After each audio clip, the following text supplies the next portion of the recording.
यापूर्वी मंगळाची माहिती घेत असताना मंगळाची बाकीची जी संस्कृत ग्रंथामध्ये नावं आहेत ती थोडीशी आपल्याला सांगायचे राहिले. ती असे संस्कृत प्राचीन साहित्यामध्ये मंगळ ग्रहासाठी म्हणून असणारी नावं ते म्हणजे भौम, आर, वक्र, क्षितिज, रुधिर, अंगारक, क्रूर नेत्र, क्रूर लोहितांग, पापी, महिसूत, भूतनय, कुज, शक्तिहस्त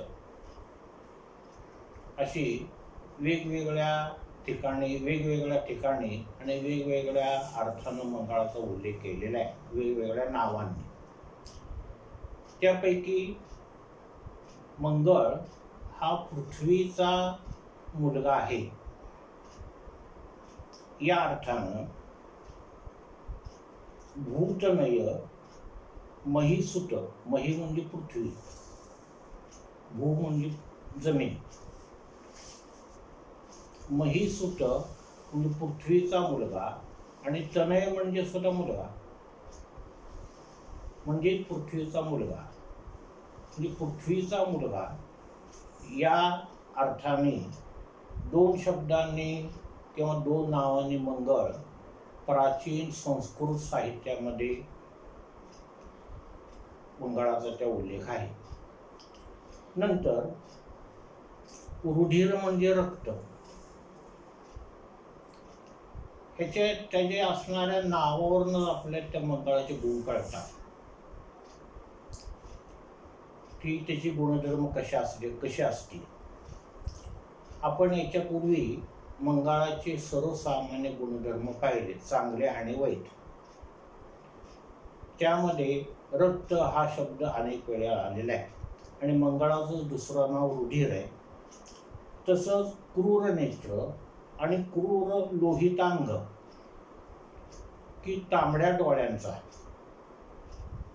तसंच ज्याची दृष्टी क्रूर आहे असा, आणि अंगारक. अंगारक हा शब्द बऱ्याच वेळेला किंवा नेहमी आपल्याला बोलीभाषेमध्ये येतो तो चतुर्थीच्या निमित्तानं. विनायकी चतुर्थी, अंगारकी चतुर्थी, संकष्टी चतुर्थी हे सगळे मंगळाचे वैदिक उपासनेचे प्रकार आहेत. जर आपण एखाद्याला सांगितलं की तुमच्या कुंडलीमध्ये असा मंगळाचा दोष आहे, म्हणजे वैवाहिक दोष म्हणत नाही मी, मंगळ निर्बले आहे, मंगळ अष्टंगात आहे, वक्रे आहे, पापग्रहांच्या युतीत आहे, दृष्टीत आहे, तर तुम्हाला मंगळाची उपासना केल्यावर चांगलं होईल तुमचं असं ज्या वेळेला सांगतो त्यावेळेला आपोआपच माणसं विचारतात की मग काय करू. आपण त्यांना सांगतो की मंगळवार आणि संकष्टी कर. आणि मंगळाचं आराध्य दैवत ही देवी आणि गणेश आहे. पैकी देवी म्हणजेच प्रकृती, पुरुष आणि प्रकृती ही सृष्टीची दोन विभिन्न रूप आहेत आणि पुरुष आणि प्रकृतीच्या मधूनच सजीवांची उत्पत्ती झालेली आहे. देवीची उपासना कर म्हणजे प्रकृतीची उपासना कर, म्हणजेच वेगळ्या शब्दामध्ये स्त्री तत्वाची उपासना कर असं आपण सांगतो. आता इथं गणपतीचा आणि मंगळाचा संबंध पण मंगळाची पीडा कमी करण्यासाठी म्हणून जोडला गेलेला आहे. आजच्या तारखेला अनेक लोकांची अशी श्रद्धा आहे की मंगळाची पीडा असेल तर गणपतीची उपासना करावी. आणि आपल्याला नेहमी माहिती आहे जे काय आपल्याकडे शुभ कार्य आहेत त्या प्रत्येक शुभ कार्याच्या सुरुवातीला आपण गणपतीचे पूजन करतो. रोजची पूजा आहे, त्यानंतर त्याला आपण नित्यकर्म म्हणू, आणि नैमित्तिक कर्म पण आहेत. नैमित्तिक कर्म म्हणजे काही विशिष्ट वेळी विशिष्ट कार्यासाठी विशिष्ट उद्दिष्ट ठेवून केलेल्या कर्मांना आपण नैमित्तिक कर्म म्हणतो धार्मिक बाबतीत. म्हणजे नित्यकर्मामध्ये, नैमित्तिक कर्मामध्ये गणपतीच्या पूजेला अनन्यसाधारण महत्त्व दिले. पहिल्यांदा पूजा केली जाते त्याची. हा भाग थोडासा पण आपल्या विषयापासून वेगळं चाललेलं आहे. आणि पुराणामध्ये गमतीशीर गोष्ट सांगितली जाते की महादेवाचं आत्मलिंग घेऊन यायला लागला होता रावण, आणि ते आत्मलिंग तू जमिनीवर ठेवू नको असं शिवशंभूने त्याला सांगितलं होतं. ते जर आत्मलिंग तू जमिनीवर ठेवलंस तर ते तिथंच गुप्त होईल, तुला त्याचा काय उपयोग होणार नाही. आणि मग हे आत्मलिंग घेऊन रावण निघालेला आहे असं ज्या वेळेला कळलं, त्यावेळेला सगळ्या देवलोकामध्ये मोठा कोलाहल माजला. याला अडवायचं काम सगळ्या देवलोकांनी मिळून विचार करून ठरवलं, आणि ते नारदामार्फत गणपतीकडे सोपवलं, गणेशाकडं.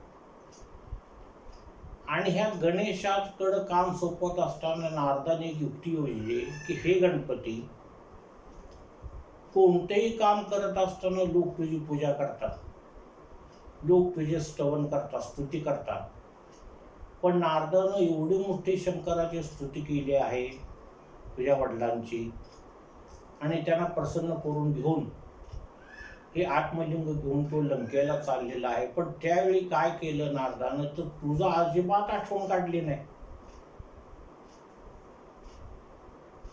म्हणून तो आता ते लिंग लंकेपर्यंत जाऊ देऊ नको. आणि मग गणपतीनं रावणाला मध्ये अडवलं, वेगळ्या बुराख्याचं रूप घेतलं. ह्या नंतरच्या गोष्टी येतात. म्हणजे एवढं गणपती पूजनाला किंवा गणेशाला स्थान हिंदू संस्कृतीमध्ये आहे. आणि मग मंगळ ग्रहाची पीडा निवारण करण्यासाठी म्हणून, थोडी सोसली जाण्यासाठी म्हणून गणपतीची उपासना सांगितली जाते. आणि पंचायतन देवता म्हणजे 5 देवता प्रमुख आहेत. त्यामध्ये शंकर, पार्वती, गणपती, सूर्य आणि विष्णू ह्या त्या पंचायतन देवता आहेत. म्हणजे पंचायतन देवतामध्ये सुद्धा गणेशाला महत्त्वाचं स्थान आहे.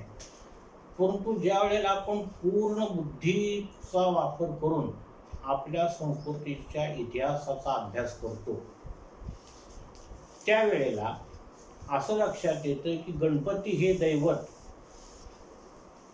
त्या मानानं अलीकडच्या काळामध्ये आलेलं असेल. कारण रामायण काळामध्ये गणपती या दैवताचा उल्लेख नाही. व्यासाने महाभारत लिहिलं त्यावेळेला पहिल्यांदा श्री गणेशाय नमः म्हटलं. आणि महाभारताच्या काळापर्यंत गणपतीची उपासना थोडीफार चालू झालेली असेल. आता इथं आपल्याला पुन्हा त्या उक्तीकडे जावं लागते की देवदानवा नरे निर्मिले. आपण म्हणतो माणसाची निर्मिती, राक्षसांची निर्मिती परमेश्वराने केली. परंतु वस्तुस्थिती आहे, ज्या वेळेला आपण हर्षलचा अभ्यास करणार आहोत त्यावेळेला लक्षात येईल. वस्तुस्थिती अशी आहे की देवदानवा नरे निर्मिले. देवांची पण निर्मिती माणसानंच केली आणि दानवांची पण निर्मिती माणसानंच केली. म्हणून आपल्याला असं म्हणावं लागतंय की गणपतीची उपासना आणि मंगळाची कृपा यामध्ये फारसा संबंध नसावा. यामुळे अनेक लोकांच्या श्रद्धेला तडा जाईल हे माझ्या लक्षात येत आहे. तरी परंतु आपण डोळसपणानं त्याचा विचार केला पाहिजे. संपूर्ण रामायणामध्ये गणपती ह्या दैवतेचा कुठेच उल्लेख नाही. फार मोठं मनाला भेटणारं काव्य येते. हा, रामाने शिवाची उपासना केली, शंकराची पूजा केली याचा उल्लेख आहे. म्हणजे अनादी काळापासून शंकर आणि विष्णू हे प्रभू रामचंद्राच्या काळाच्या अगोदरपासून जनमानसामध्ये रुजलेले आहेत. आता पुन्हा शंकर, विष्णू, शैव, वैष्णव हा प्रकार फार वेगळा, आपल्या बुद्धीच्या पलीकडच्या गोष्टी आहेत त्या. आपण त्यामध्ये फारसं लक्ष घालायचं नाही. फक्त महाजनो येन गतस्स पंथाः, फार लोकांनी ज्याचं अनुकरण केलं, फार लोक ज्या रस्त्याने गेले त्या रस्त्याने आपण जावं. म्हणून आपण स्वतः जी काही दैवत सांगितली गेलेली आहे त्यांची पूजा करणं, त्यांची प्रार्थना करणं, एवढं काम केलं की आपण श्रद्धेनं समजतो की मी काहीतरी देवाची भक्ती केली. अजून एक मला थोडंसं उल्लेख करावा वाटतो. रामायणामध्ये तसं नाहीये, त्याचप्रमाणे संपूर्ण महाभारतामध्ये जी काही त्यामध्ये महत्वाची पात्र आहेत, पांडव आहेत, कर्ण आहे, भगवान कृष्ण आहेत, त्यानंतर कौरव आहेत, आचार्य द्रोण, अश्वत्थामा, भीष्म, यांच्या संवादामध्ये, यांच्या विचारामध्ये कधीही गणपतीचं नाव आलेलं नाही. मी तुमच्या भावना दुखवत नाही, गणपती दैवत आहे, नो डाऊट. परंतु त्याचा एवढा प्रसार झालेला नव्हता असं आपल्याला आता म्हणावं लागेल. नाहीतरी आता सार्वजनिक गणेशोत्सव हा लोकमान्यांच्या काळापासून चालू झाला. शिवजयंती आणि उत्सव, त्याच्या आधी गणेश चतुर्थी ही आपण आपल्या घरातच करत होतो. म्हणून आपण बऱ्याच वेळेला म्हणतो की टिळकाने देवाऱ्यातला गणपती रस्त्यावर आणला आणि किल्ल्यावर राहणारा शिवाजी मैदानात आणला. हेच थोडं विषयांतर होत आहे. परंतु चतुर्थी आणि संकष्टी चतुर्थी, विनायकी चतुर्थी, अंगारकी चतुर्थी, या चतुर्थीचा जसा मंगळाशी संबंध आहे तसा गणपतीचा फारसा नसावा, एवढंच मला सांगायचं होतं. आणि ती जी महाभारताची पात्र ती बोलता बोलता म्हणतायत की महादेव की सौगंध मैं ऐसा करूंगा. गांधारीनं महादेवाची अत्यंत कडक उपासना केल्याचा उल्लेख महाभारतामध्ये आहे. पण गणपती बरोबरच दत्ताचा हे उल्लेख, मग ते एकमुखी दत्त असोत, त्रिमुखी दत्त असोत, फारसा उल्लेख म्हणण्यापेक्षा कुठंच उल्लेख पूर्ण रामायणामध्ये आणि पूर्ण महाभारतामध्ये नाही. म्हणजेच ही दैवत महाभारत कालानंतर जनमानसामध्ये रुजली आणि मग तिथून गणपती आणि मंगळाची पीडा निवारण करण्याचा उपाय हा संबंध प्रस्थापित झाला. एवढं थोडंसं विषयांतर झाल्यावर आपण मंगळाच्या अजून काही राहिलेल्या गुणधर्माकडे येऊया. काल मंगळाचे अनेक गुणधर्म आपण पाहिले.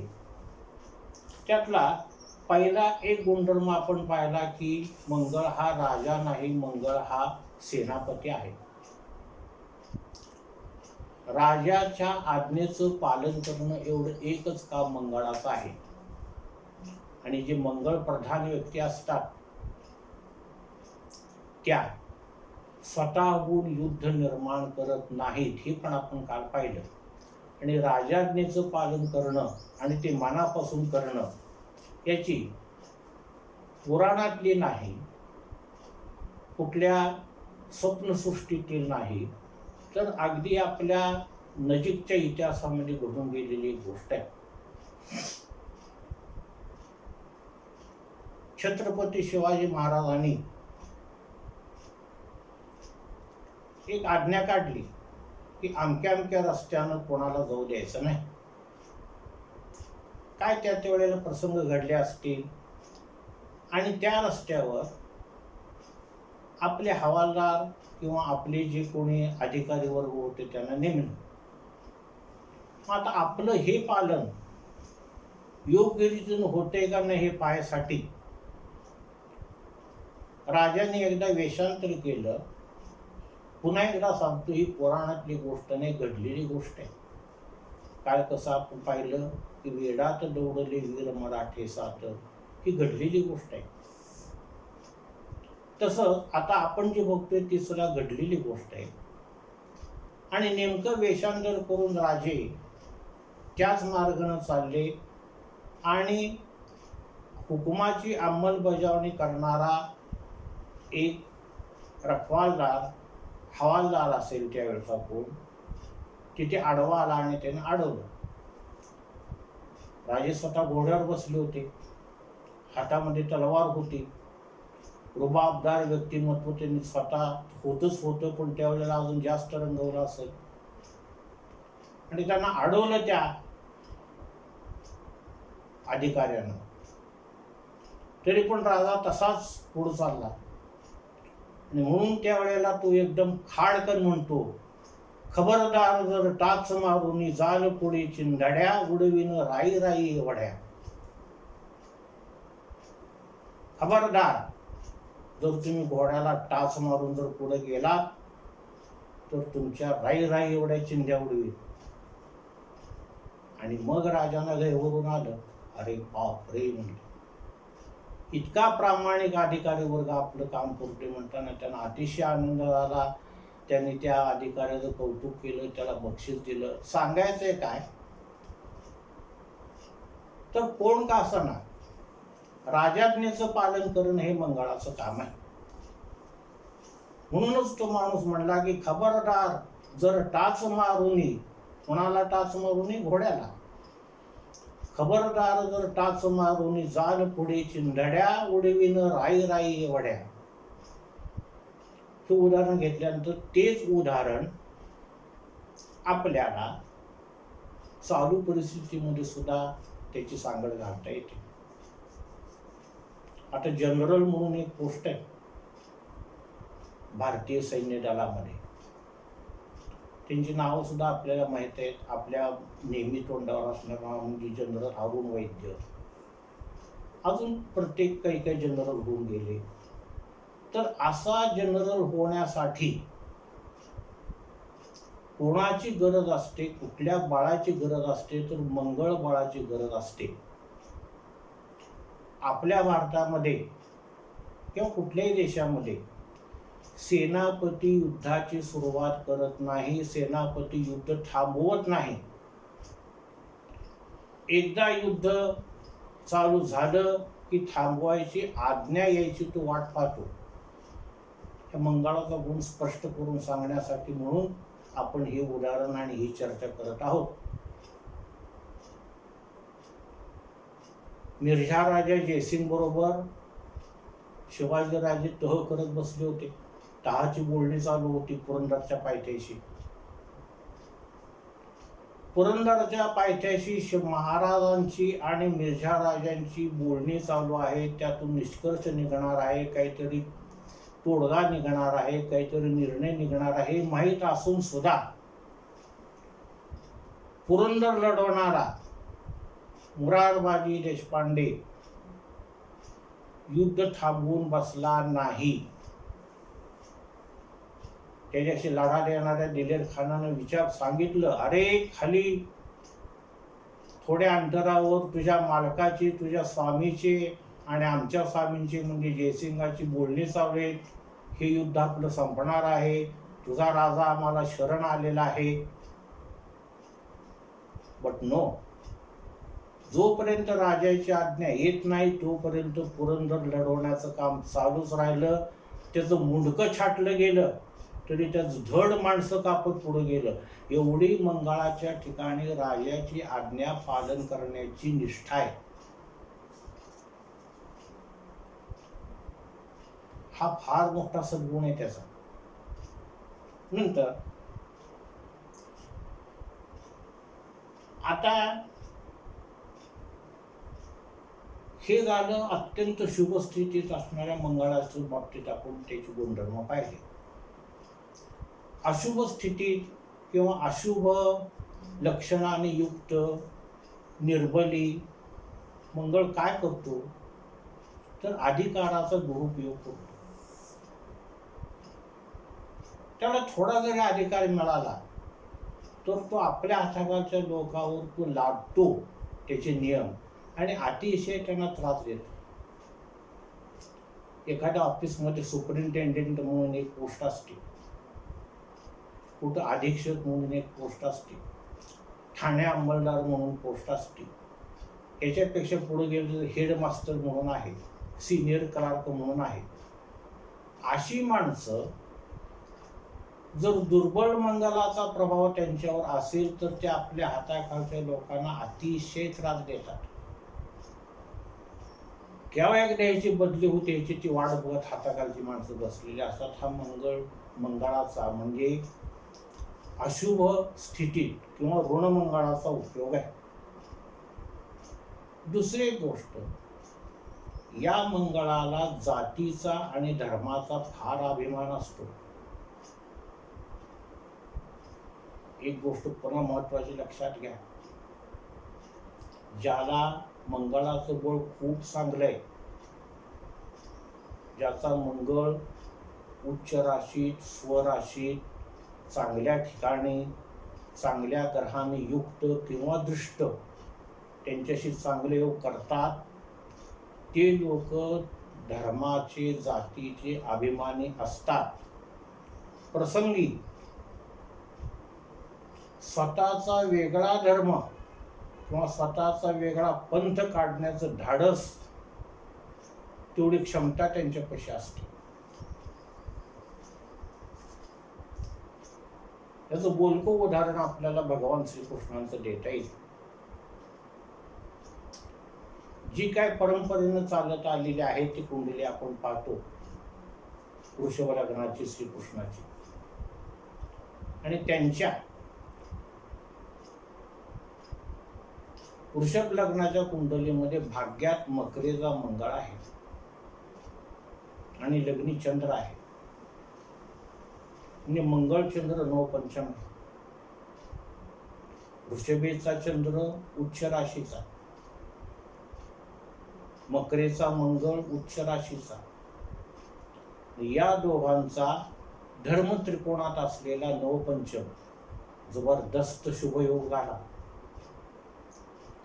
आणि हा शुभयोग अर्जुनाला वेगळी वाट दाखवतो. गांडीवम संसृते हस्तात रोमहर्षस्य जायते. माझ्या हातातलं गांडीव धनुष्य, अर्जुनाच्या धनुष्याचं नाव होतं गांडीव, ते हातामध्ये थरथर करायला लागले. माझ्या अंगावर काटे उभारायला लागले. मी रोमांचित झालोय, भीतीने नव्हे तर संभ्रम झाला होता. गुरुन हतवान महानुभावान, हे कृष्णा, माझ्या पुढे जे सगळे हे जीव, आधीच अर्जुनानं सांगितलं होते की कोण कोण माझ्याशी युद्ध करणार आहे ते मला बघू दे. कृष्णानं त्याचं ऐकलं, कारण कृष्ण सारथी होते आणि दोन्ही सैन्याच्या मध्ये उभे केलं. आपल्याला सगळ्यांना ही गोष्ट माहिती आहे, आपल्याला वाहवत जायचं नाहीये.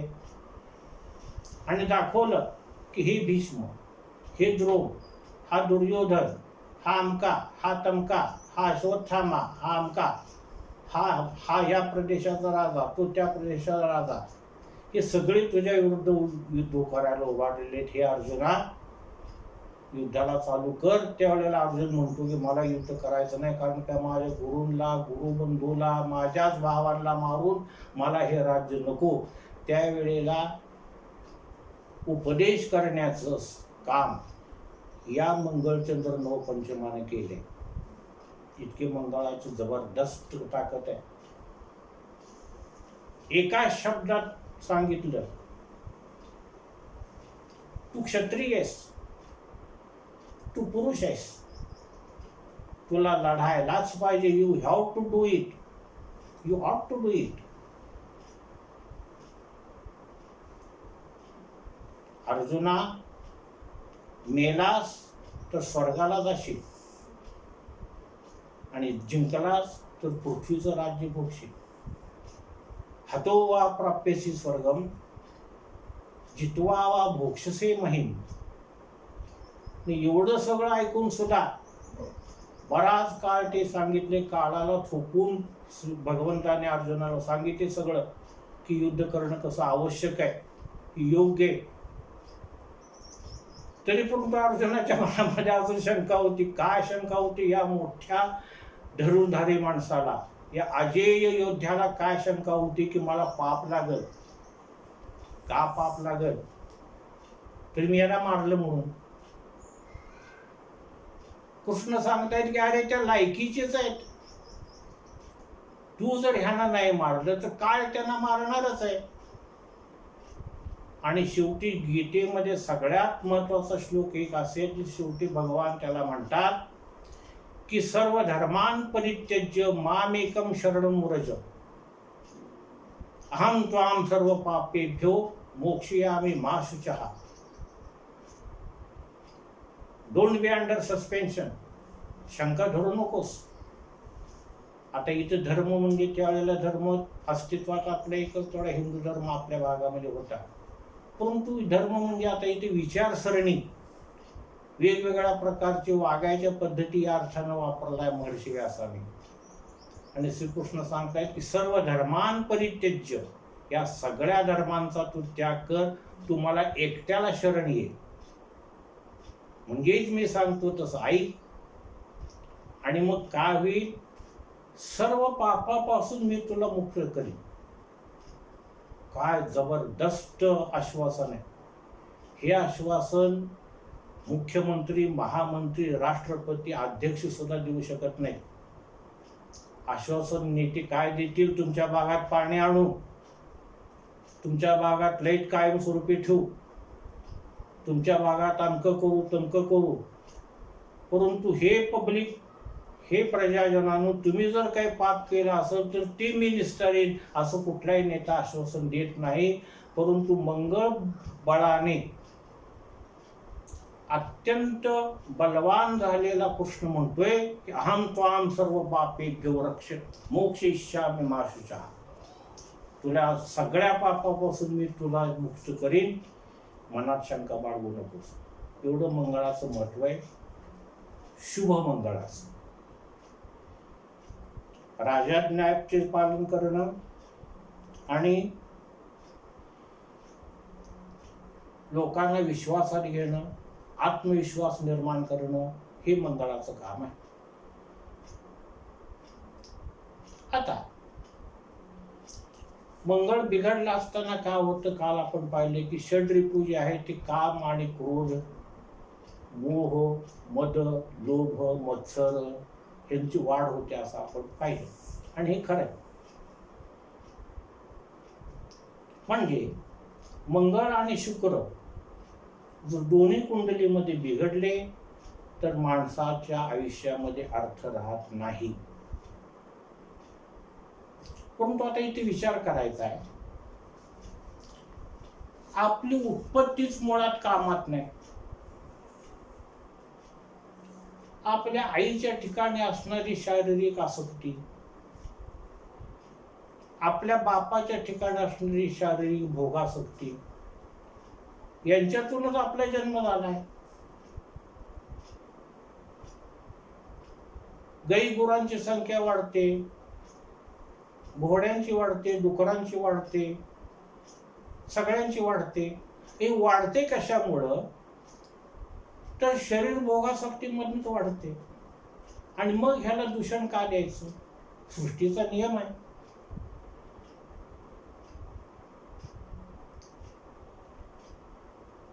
फार प्राचीन काळी अशी गोष्ट सांगितली जाते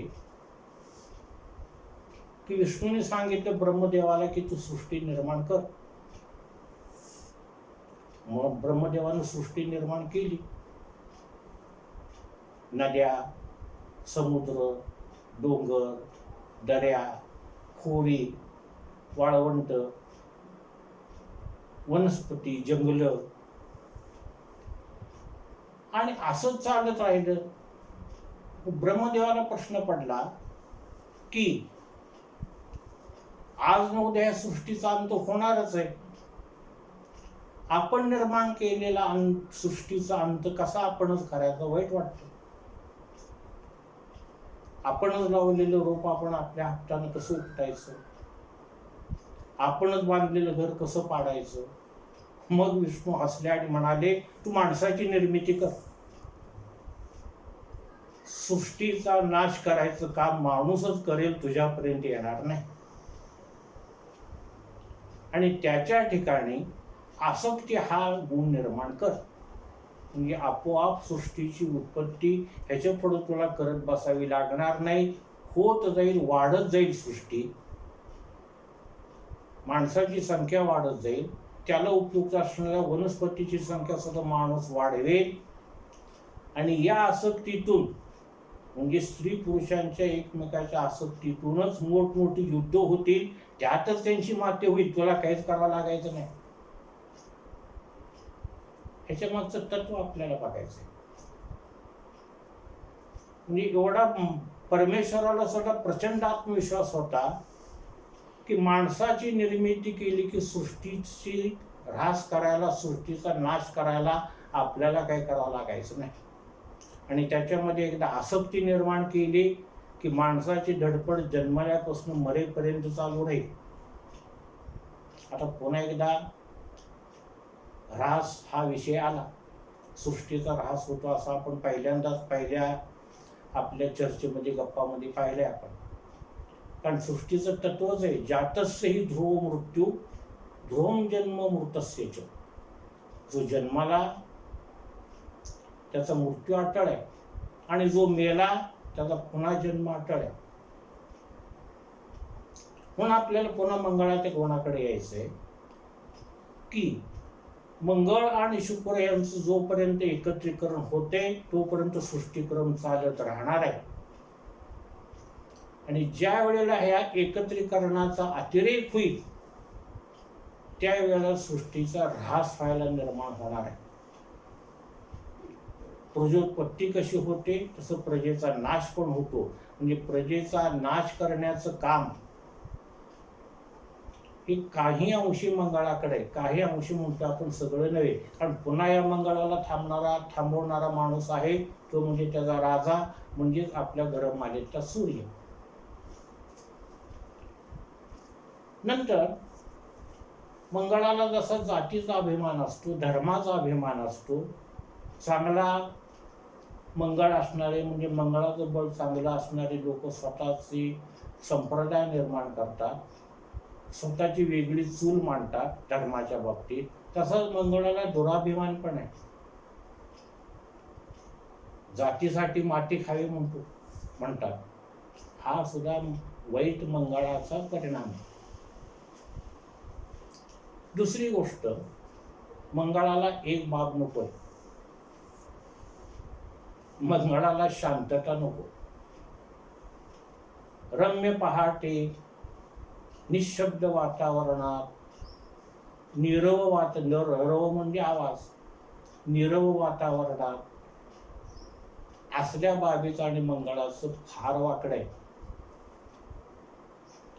सकाळी उठलाय, तुमची दिनक्रम काय, संडास लघवी झाले, आंघोळ पांघोळ केले, तुमच्या धंदा उद्योगाला गेलायत, रात्री आलायत, घरामध्ये बायका पोरं जवळपास इकडे गप्पा मारून झोपलायत.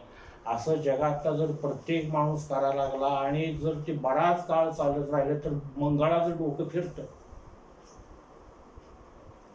मंगळ हा युद्धाची परिस्थिती निर्माण करतो, संघर्ष निर्माण करतो, सत्तेसाठी संघर्ष निर्माण करतो, अजून कशासाठी संघर्ष निर्माण करतो, स्पर्धा निर्माण करतो. म्हणून ज्या व्यक्तीला मंगळाचं बळ कमी त्या व्यक्ती स्पर्धा परीक्षेमध्ये टिकू शकत नाहीत. मंगळाचं बळ कमी असण्याचे अनेक लक्षणं आपण आपल्या कुंडलीमध्ये पाहतो. दुसरी गोष्ट, मंगळ हा एक प्रकारचा गावगुंड आहे, गावातला गुंड आहे. प्रत्येकाच्या गावामध्ये पाहतो आपण. निदान आता आम्ही जन्मल्यापासून निवडणुका पाहतोय. एखाद्या गावामध्ये एखादा वॉर्ड असा असतो की ती बिनविरोध निवडून येते ती व्यक्ती तिथे, त्याच्या विरुद्ध कोण अर्जच भरत नाही. मग ती ग्रामपंचायत असो, नाहीतर नगरपालिका असो, महानगरपालिका असो, त्याच्या विरोधात जाण्याचं सुद्धा धाडस कोणी करत नाही. इतकं मंगळाची दहशत स्थानिक पातळीवर निर्माण होऊ शकते किंवा होते, आपण नेहमी पाहतो. म्हणजे मंगळ हा गावगुंड आहे. आता ह्या मंगळप्रधान व्यक्तीची कामं कोणती? तर त्याची दोन काम महत्वाचे प्रकार आहेत. ज्याला मंगळाचं बळ चांगलं आहे अशा व्यक्तींची कामं वेगळी, आणि ज्याला मंगळाचं बळ चांगलं नाही किंवा ज्याचा मंगळ वाईट आहे, ज्याचा मंगळ दूषित झालेला आहे, त्याची कामं वेगळी. पण सगळ्यांच्या कामाचा संबंध दोन घटकाशी येतो, चांगल्या अथवा वाईट तऱ्हेने. ते म्हणजे पहिला घटक रक्त आणि दुसरा घटक रसायन. शालेय विषयामध्ये रसायनशास्त्राचं आणि मंगळाचं चांगलं सख्य आहे असे विद्यार्थी रसायनशास्त्रामध्ये अतिशय चांगल्या पद्धतीची प्रगती करून घेतात किंवा त्यांची प्रगती होते. आणि मग डॉक्टर की मग BMS असेल, MBBS असेल, काय MS असेल, अजून काय, ही व्यवसायाच्या स्वरूपातनं आणि शिक्षणाच्या स्वरूपातनं मंगळाच्या अखत्यारीमध्ये येते. का? तर औषधी निर्माणशास्त्र असो, औषधांचा वापर करणारं शास्त्र असो, म्हणजे डॉक्टरकी, औषधांचा व्यापार करणारं शास्त्र असो, तिथं रसायनाचा संबंध आला. म्हणजे तिथे मंगळाचं बळ चांगलं पाहिजे. ज्यांना मंगळाचं बळ आहे अशा व्यक्ती लष्करामध्ये, पोलीस खात्यामध्ये, अग्निशमन दलामध्ये काम करतात. त्या मंगळाच्या बळाबरोबर अजून जर चांगलं बळ सूर्याचं असेल तर त्याच क्षेत्रामध्ये उच्च पदावर जातात. मेजर, कॅप्टन, ब्रिगेडियर, वेगवेगळ्या हुद्द्यावर काम करतात. का? तर मंगळाचा एक चांगला गुण आहे, प्रसंगी मंगळ इतका धाडशी असतो की स्वतःच्या प्राणाची पर्वा करत नाही. आत्महत्या करायला फार मोठं धाडस लागतं. जेवढं खून करायला धाडस लागत नाही, जेवढं हत्या करायला धाडस लागत नाही, त्याच्यापेक्षा फार मोठं धाडस आत्महत्या करायला लागतं. म्हणून मंगळ आत्महत्या करतो असं मी म्हणत नाही. तसं हत्या करण्याचं धाडस जसं मंगळाचं आहे, तसं प्राण देण्याचं सुद्धा धाडस मंगळाकडे आहे. दॅट इज वाय मंगळाचं बळ चांगलं असणाऱ्या व्यक्ती सीमेवर, त्या राज्याच्या सीमेवर, राष्ट्राच्या सीमेवर प्राणपणाला लावून लढतात. ही मोठी पॉझिटिव्ह बाजू आहे मंगळाची. आगीचं आणि मंगळाचं सख्य. खगोलामध्ये, आकाशामध्ये मंगळ फारच दूषित झाला. त्याला सूर्याची साथ मिळाली, त्याला हर्षलची साथ मिळाली, तर आपल्या मनाला आग लागते. अगदी परवापर्यंत ऑस्ट्रेलियाचं जंगल जळून खाक झालं. वणवा म्हणतो आपण त्याला, वणवा पेटतो. वणवा पेटवायचं काम मंगळाचं आहे. आणि हाच वणवा शांत करायचं काम सुद्धा चांगलं बळ असणाऱ्या मंगळाचं चांगलं बळ असणाऱ्या माणसाचं आहे. त्याला आपण अग्निशमन दल म्हणतो किंवा अग्निशामक दल म्हणतो. चांगल्या मंगळाचं बळ असणारी माणसं अग्निशमन दलामध्ये उच्च पदावर किंवा कुठल्याही पदावर काम करू शकतात. म्हणजे मंगळाची क्षेत्र कोणची? मिलिटरी म्हणजेच लष्कर, पोलीस, गृहसंरक्षक दले म्हणजे होमगार्ड, SRP, अग्निशामक दल. आणि दुसरं मंगळाचं अजून एक क्षेत्र आहे, ते म्हणजे पेट्रोकेमिकल्स. चांगलं मंगळाचं बळ असेल, त्याच्यात जोडीला थोडंफार बुधबळ चांगलं असेल, तर अशा व्यक्ती पेट्रोकेमिकलच्या व्यवसायामध्ये अतिशय ऊर्जितावस्थेला जातात. त्यांनी पेट्रोल पंप काढावे, किंवा पेट्रोल निर्माण करण्याचे जे काही उद्योगधंदे आहेत त्यामध्ये स्वतःचं भांडवल गुंतवावं, त्यामध्ये त्यांना यश येईल. रॉकेलचा व्यवसाय करावा, डिझेलचा व्यवसाय करावा, एवढंच काय, परंतु गॅस कंपन्यांची एजन्सी घ्यावी.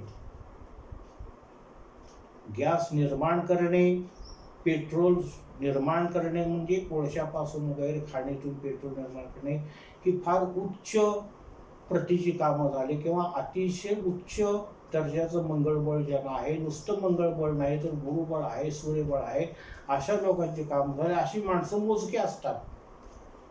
परंतु थोडंफार मंगळबळ असणाऱ्या लोकांनी आपलं डोकं आणि आपला पैसा पेट्रोलियम पदार्थामध्ये गुंतवावा, औषधी शास्त्रामध्ये गुंतवावा,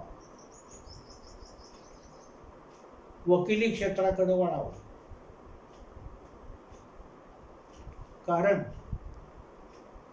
मंगळ आक्रमक आहे. एखाद्याची बाजू घेऊन जर मंगळ भांडायला लागला तर तो तुम्हाला ऐकणार नाही. म्हणून आपल्या पक्षकाराची बाजू, मग ती खरे असो अथवा खोटे असो, त्या पक्षकार अपराधी असो अथवा नसो, गुन्हेगार असो अथवा नसो, तर तो निर्दोष आहे हे साबित करण्याचं काम वकील चांगल्या पद्धतीने करतात. आणि तेच वकील चांगल्या पद्धतीने करू शकतात की ज्यांना मंगळाचं बळ आहे. त्या मंगळाबरोबर जर सूर्याचं बळ असेल तर अशी माणसं सरकारी वकील म्हणून काम करू शकतात. ऍडमिनिस्ट्रेशनचं काम मंगळाचं आहे, कायद्याची अंमलबजावणी करणे. ही सगळी मंगळाची कामं, मंगळाची क्षेत्र आपण पाहिलं. आता अगदी थोडक्यामध्ये मंगळाची दुसरा एक गोष्ट पाहिजे ती म्हणजे इच्छाशक्ती. दुर्दम्य इच्छाशक्ती असते मंगळाची. म्हणून ज्याला मंगळाचं बळ चांगलं आहे त्याची इच्छाशक्ती चांगली, विल पॉवर. आणि ज्याला मंगळाचं बळ नाही त्याची इच्छाशक्ती फार कमी. आणि ज्याची इच्छाशक्ती कमी म्हणजेच मंगळाचं बळ कमी, अशी माणसं आयुष्यामध्ये फारशी प्रगती करून घेऊ शकत नाही. म्हणजे आपण मंगळाचा विषय पाहिला, नुसतं रसायनशास्त्रच नाही तर बऱ्याच वेळेला कन्स्ट्रक्शन, ज्याला आपण रचनाशास्त्र म्हणतो, ते सुद्धा मंगळाच्या अखत्यारीखाली येतं. थोडंफार शुक्राचं बळ असेल तर रंगरंगोटी करण्याचं काम मंगळाकडे येतं. अशा क्षेत्रामध्ये मंगळाने काम करावं, मंगळ प्रधान व्यक्तीने काम करावं. आता मंगळाची खगोलीय माहिती आपण पाहिली, त्याचे सर्वसामान्य गुण आपण पाहिले. आपण अजून मंगळाचं किंवा सूर्य, चंद्र, बुध, शुक्र यांचं सगळं स्वरूप पाहिलेलं नाही. लांबून हा माणूस कसा दिसतो एवढे आपण त्याची माहिती घेतलेली आहे. अजून त्या माणसाच्या फार जवळ गेलो नाही, आपण त्या ग्रहाच्या फार जवळ गेलेलो नाही.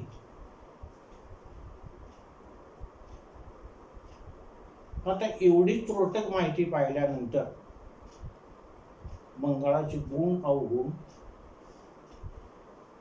मंगळाचे विषय म्हणजे शिक्षणासाठी, मंगळाचे व्यवसाय, मंगळाच्या नोकऱ्या पाहिल्यानंतर आपल्याला अगदी थोडक्यामध्ये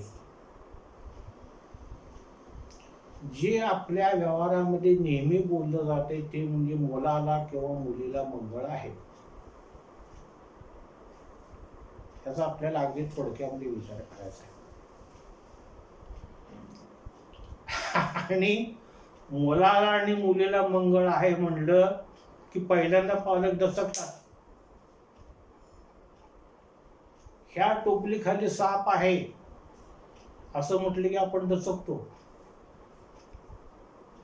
ह्या डब्यात उंदीर खडबडतोय असं म्हटलं की आपण दचकतो. ते डबाच तसं उचलून नेतो आपण मैदानामध्ये वेगळा करतो, मोकळा करतो, तोंड काढतो त्याचं, उंदीर पडून जावा म्हणून किंवा साप बाहेर पडा म्हणून, इतकी भीती मुलाला किंवा मुलीला मंगळ आहे म्हटल्यानंतर माणसाच्या मनामध्ये निर्माण होते. कालच बाळ जन्मलेलं आहे आणि लगेच दुसऱ्या दिवशी तिसऱ्या दिवशी त्याचं नावरच नाव बघायला व्यक्ती येते.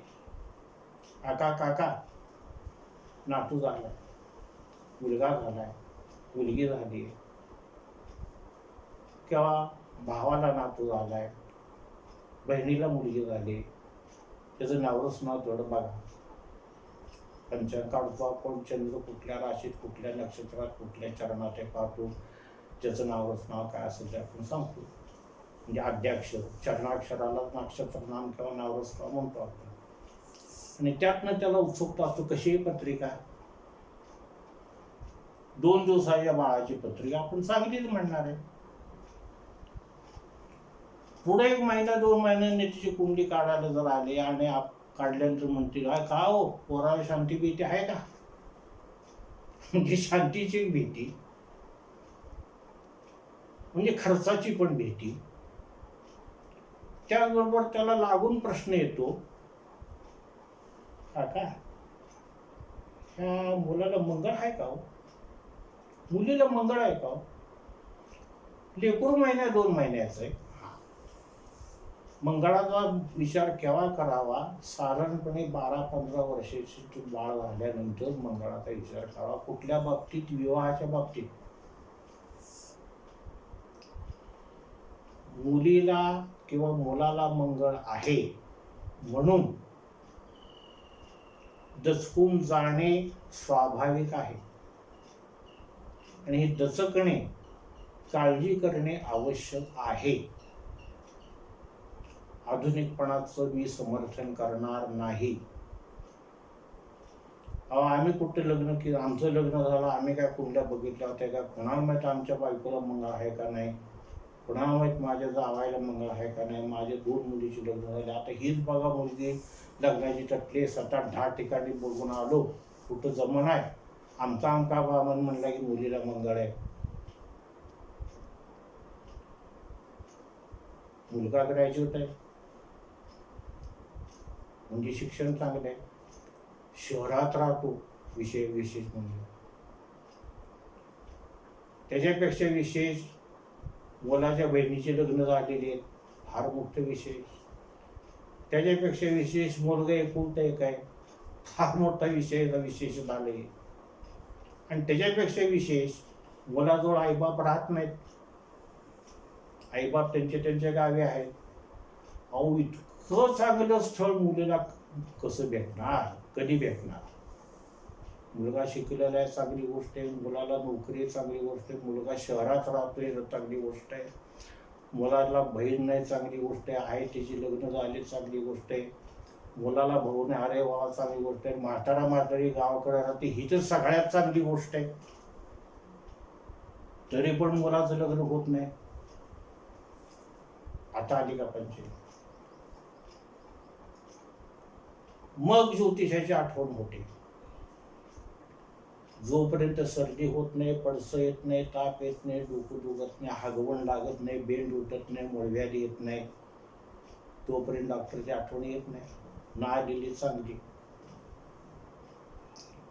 जोपर्यंत कधी कुठला आपल्याला त्रास होत नाही तोपर्यंत आपल्याला कोर्टाची वकिलाची गरज लागत नाही. जोपर्यंत सगळीकडनं चांगलं आहे तोपर्यंत आपल्याला ज्योतिषशास्त्राची आठवण होत नाही. होऊ नये, सगळ्याचं चांगलं चालावंच. पण एवढं चांगलं असताना मगाशी मी मुलाचं वर्णन केलं तसंच मुलीचं, मुलगी गोरी पान आहे, देखणी, शिकली आणि अहो काय महत्वाचं सांगायचं, मुलीला नोकरी आहे. तरी 10-15 ठिकाणी झालं, मुलगीचं लग्न जमत नाही. मग ज्योतिषाची आठवण येते. मग ज्योतिषी नेमकं तोंड उचकतो आणि म्हणतो की मुलीला मंगळ आहे. मग त्या पालकाचे डोळे उघडतात. मंगळ आहे म्हणजे काय हे पहिल्यांदा आपण जास्त पालाड न लावता थोडक्यात बघू. कुंडलीची 12 घरं दिसन येत, अगदी थोडक्यात बघू आपण. प्रथम स्थानापासून ते 12 स्थानापर्यंत. पहिलं स्थान, चौथं स्थान, 7वं स्थान, 8वं स्थान आणि 12वं स्थान. किती झाले? 5. 12 पैकी कुठल्या ना कुठल्या स्थानामध्ये जर मंगळ असेल तर त्या मुलीला मंगळ आहे, मुलाला किंवा मुलीला. अहो म्हणजे गंमत बघा. मी कीर्तन करत नाही, प्रवचन करत नाही, उपदेश नव्हे, मॅथमॅटिकली आपण पाहतोय. 12 पैकी 5 स्थानामध्ये मंगळ कुठं कुठेतरी पडणारच आहे. 12 पैकी 12 स्थानापैकी कुठं कुठे पडणार आहे. त्यापैकी हे 12 पैकी जी 5 स्थानं आहेत, 1, 4, 7, 8 आणि 12, यामध्ये मंगळ पडल्यावर मुलाला किंवा मुलीला मंगळ आहे. म्हणजे 12 पैकी 5 म्हणजे जवळजवळ निम्म्या लोकांना मंगळ किंवा मंगळ आहे. 12 पैकी म्हणजे अप्रॉक्सिमेट 50% धरू आपण. निम्म्या लोकांना मंगळ आहे. ह्याचा अर्थ काय घ्यायचा मग आपण? म्हणून काय ते मानायचं नाही? मानायलाच पाहिजे. निम्म्या लोकांना मंगळ आहे म्हणजे निम्म्या लोकांचं वैवाहिक जीवन सुखाचं नाही, हा त्याचा दुसरा अर्थ आहे. ऋषीमुनी, प्राचीन ग्रंथकार, विद्वान टाळू फिरवून, बिअर पिऊन दिवस घालवत नव्हते. चिंतन करण्यामध्ये रात्रीच्या रात्री घालवत होते. आजूबाजूला काय चाललंय हे सारखं त्यांचं लक्ष असायचं, कोणाला न विचारता. आणि म्हणून त्यांनी हे कुंडलीचे नेम घालून दिले की 12 पैकी 5 लोकांना मंगळ आहे. म्हणजे निम्म्या लोकांचा संसार चांगला चाललेला नाही. Something is wrong. रॉंग आहे म्हणल्यावर कुठं रॉंग आहे? एक तर नवऱ्याकडे चूक असली पाहिजे, नाही तर बायकोकडे चूक असली पाहिजे. मग नवऱ्याची पत्रिका पहा. 12 पैकी कुठल्या तरी एखाद्या घरात मंगळ आहे. बायकोची पत्रिका पहा. ह्या 12 पैकी 5 घरापैकी कुठल्या घरात मंगळ आहे? नाही. म्हणजे या दोघांपैकी एकाला मंगळ आहे, एकाला मंगळ नाही. दॅट इज वाय त्यांची खटके उडत आहेत. मुलं झाले, नवरा 2 पैसे मिळवतोय, बायको घरातलं काम करते, स्वयंपाक पाणी करते, तरी देखील कटकट होते.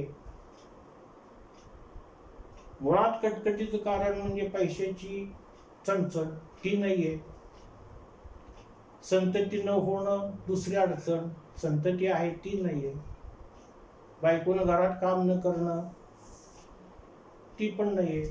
करते घरात काम, भाकरी करते, स्वयंपाक पाणी करते, पोरांना जीव घालते, तरी देखील संसारामध्ये कटकटे. बऱ्याच वेळेला घटस्फोट पण होतात. म्हणजे दोघांपैकी एकाला मंगळ नसण्याचं हे कारण आहे. उघडं नागडं सत्य आज आपण पाहायचं आहे. कोणाची बिडभाड ठेवायची नाही. कोणाला वाईट वाटू, चांगलं वाटू.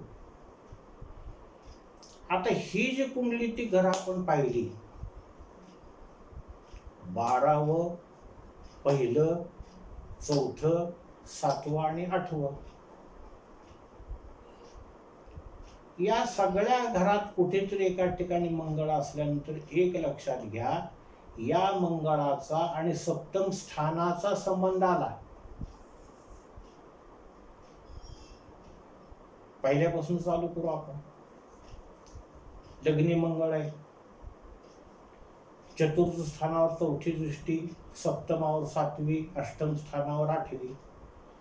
बघा बरं, सप्तम स्थानावर 7वी, अष्टम स्थानावर 8वी म्हणतोय आपण. चतुर्थात मंगळ आला. सप्तम स्थानावर 4थी, दशमावर 7वी, लाभस्थानावर 8वी. इथं पण सप्तम स्थान आलं. दशमावर पडली दृष्टी म्हणजे सामाजिक संघर्ष आला. लाभावर पडली म्हणजे कुठली गोष्ट त्याला सहजासहजी प्राप्त होणार नाही. चतुर्थात मंगळ म्हणजे सुखस्थानात मंगळ, हे व्यक्तीला सुख लागणार नाही किंवा ही व्यक्ती सुख लागू देणार नाही. Now come to next. सप्तमात मंगळ, तिथंच मंगळ आला. तनुस्थानावर दृष्टी पडली, धनस्थानावर दृष्टी पडली, त्याच्या आधी दशमावर दृष्टी पडली.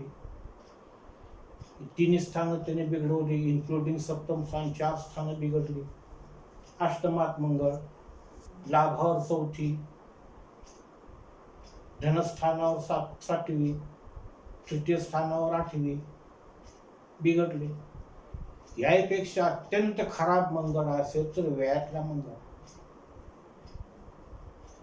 व्यात मंगळ असेल तर तो सप्तमावर 8वी दृष्टी टाकतो, षष्ठावर 6वी दृष्टी टाकतो, 7वी दृष्टी टाकतो. नऊ लिसन तुम्ही.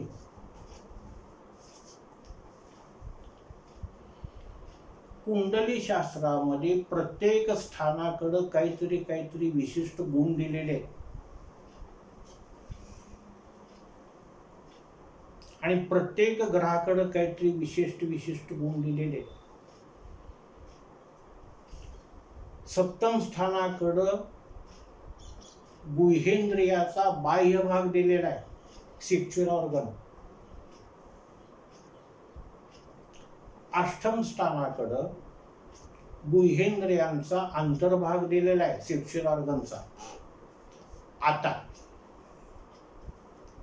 या सप्तम स्थानावर आणि अष्टम स्थानावर ज्या वेळेला मंगळासारख्या क्रूर ग्रहाची, पापी हिंसक ग्रहाची दृष्टी पडते, आणि काल आपण एक नियम बघितलाय की ज्या स्थानात ग्रह असतो त्याच्यापेक्षा त्याची दृष्टी ज्या स्थानावर पडते त्याच्याविषयी जास्त तीव्रतेने फळ देतो, शुभ किंवा अशुभ. आता इथं मंगळाच्या दृष्टीची शुभ फळ मिळणार नाहीत. मग सप्तम स्थानावर आणि अष्टम स्थानावर मंगळाची दृष्टी पडली की त्या व्यक्तीचे सेक्शुअल ऑर्गन्स बिघडले. सेक्शुअल ऑर्गन्स बिघडले, लैंगिक इंद्रिय बिघडली, शरीर सुख ज्यामध्ये बरेच लोक मानतात ते घेण्याची क्षमता बिघडली, संसाराला अर्थच राहिला नाही तुमच्या. कधीतरी साठी 6 महिशी वर्षात 2 वर्षात कुठेतरी ते बायकोची पाळी येत असते, नेहमी दर महिन्याला कुठेतरी ते नवरा बायको झोपत असतात, त्याच्यातून एखादी दुसरी संतती होते. जुन्या काळामध्ये 5-5, 7-7, 8-8 संतती होत होत्या. त्याला अर्थ नाही. सुखी शांत समाधानी जीवन सप्तम स्थान आणि अष्टम स्थान चांगलं असेल तरच होणार. का? उघडं नागडं सत्य असे की लैंगिक अवयव गुहेंद्रिय जर चांगले असतील, कार्यक्षम असतील तरच होणार, नाहीतर भांडण होणार. म्हणजेच माणूस असमाधानी राहणार. असमाधानी राहून घर प्रपंच व्हायला कोणीही धर्मात्मा नाही. तिथं गुरुच लागतो, बाकी कोणाची तिथं गोष्ट साधत नाही, तिथे दीक्षूनच लागतो. आणि मग मला जर एखाद्या माणसाकडनं 500 रुपयाची मिळायची अपेक्षा असेल आणि मला ते मिळतच नाहीये, मला त्या माणसाशी संबंध ठेवण्याचं कारणच नाही. आपण आता इथं मेल फिमेल दोघांचा सारखाच विचार करतोय. अजून सुद्धा त्याच्यापेक्षा उघडं वागडं सत्य तुम्हाला सांगायचं. काय वेळेला सांगतात की पुरुषाला मंगळ असला तर चालतो, स्त्रीला नसला तर चालत नाही. आता दॅट इज ट्रू. कारण किती जरी तुम्ही नाव ठेवलं तर निसर्गाचा नियम असा आहे की स्त्रीला शरीर सुखाची आसक्ती जास्त असावी, असं बऱ्याच ठिकाणी बोललं जातं. खरं का खोटं बाई झाल्याशिवाय आपल्याला कळणार नाही. आणि म्हणून मंगळाच्या कुंडलीत नीट तपासून आपल्याला लग्न करावं लागतं. काही वेळेला म्हणतात की आधी प्रेम जमतं मुला मुलीच. मुलगा 25 वर्षाचा असतो, मुलगी 22 वर्षाची असते. कधी कधी असे गमती येतात अलीकडच्या काळामध्ये, मुलगा 25 वर्षाचा, मुलगी 28 वर्षाची, प्रेम जमतं. कुठे एका ठिकाणी कामाला असतात, ऑफिसात, एका कारखान्यात, कुठेतरी काहीतरी 5-25 हजार रुपये पगार प्रत्येकाला असतो, त्यांचं प्रेम जमतं, व्यावहारिक प्रेम जमतं, एकमेकाला आवडतात, आपण दोघे एका ठिकाणी कामाला आहे, फ्लॅट घेऊ, हिथंच राहू, असं राहू तसं राहू, व्यावहारिक सगळं जमतं. आणि मग सहज जर ज्योतिषाकडे गेला आणि ज्योतिषानं सांगितलं नाही बाबा ह्यात पैकी एकाला कुणाचं मंगळ आहे,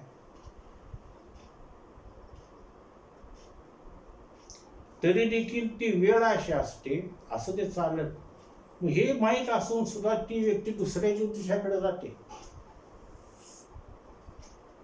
तोही ज्योतिष असं सांगतो अमक्या अमक्याला मंगळ आहे, मुलाला किंवा मुलीला तुम्ही करू नका लग्न. केलं तर काय होईल, हरमी माती खाल्ली तर काय होईल, खा माती. ज्योतिषाने काय करावं, ज्योतिषाने काय त्याच्या कागदावर मंगळ उचलून दुसरीकडे ठेवावा.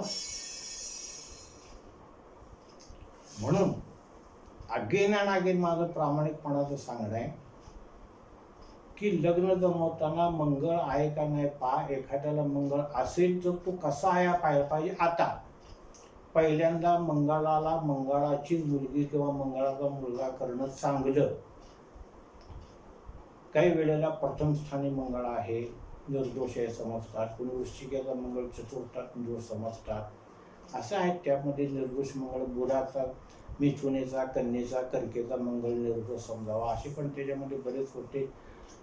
ते सुटण्याचे मार्ग नव्हे, ती वस्तुस्थिती. कारण मिथुनेच्या, कर्केच्या, कन्येच्या मंगळाची काय लायकी हे ज्योतिषशास्त्राला पक्क माहीत आहे. म्हणून ते ज्याच्या कुंडलीमध्ये 3, 4 आणि 6 आकड्यामध्ये मंगळ आहे त्याला किंमत देत नाही. देतील मंगळ आहे 12, 1, 4, 7, 8 स्थानापैकी कुठं आहे तरी देखील लग्न करायला हरकत नाही. बऱ्याच वेळेला गुरुगृहीचा मंगळ आहे, मीनेचा आहे, धनुचा आहे.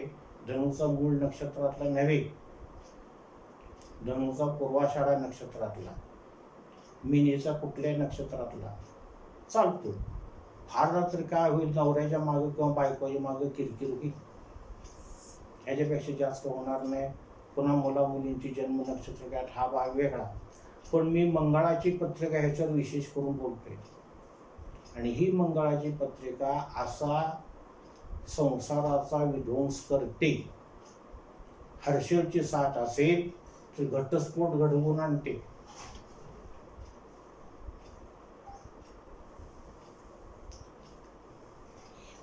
हा मंगळ आहे. अजून त्यापेक्षा स्पष्ट शब्द सांगायचं म्हणजे त्याचा सप्तम स्थानाशी, अष्टम स्थानाशी दृष्टी संबंध आहे किंवा स्थानपरत्वे संबंध त्या स्थानातच आहे. त्या व्यक्तीची कामेच्छा तीव्र स्वरूपाची असते. आपली आई असो नाही तर आपला बाप असो, आपली मुलगी असो, मुलगा असो, हे नैसर्गिक सत्य. आणि ती कामेच्छा जर पूर्ण होत नसेल तर संसार कडेला जात नाही. म्हणून मंगळाच्या कुंडलीशी भांडणं होते, नवरा मरतो किंवा बायको मरते असं म्हटलं जातं. का म्हटलं जातं? ते मरत नाहीत, त्यांच्या वासना त्यांना मारतात. ज्याला मंगळ नाही त्या व्यक्तीची वैवाहिक जीवनाच्या वेळेला, वैवाहिक संबंधाच्या वेळेला कमालीची अडचण होते. सारखं तो मनाला लावून घेतो आणि बऱ्याच वेळेला तो संसारातून निवृत्त होतो.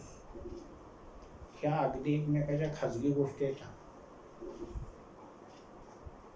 मग त्या मंगळाला काय बाबा गुरुची दृष्टी आहे का?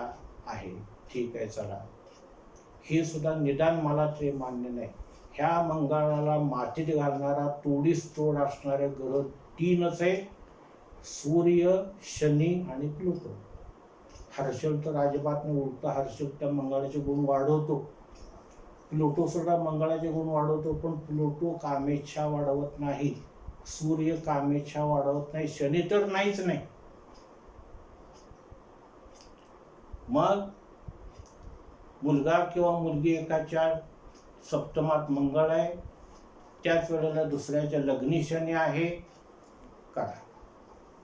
कारण अजिबात डोक्यावर परिणाम न होऊ देणारा पुढला माणूस काही जरी बोलला तरी मनावर न घेण्याचं काम शनीच आहे.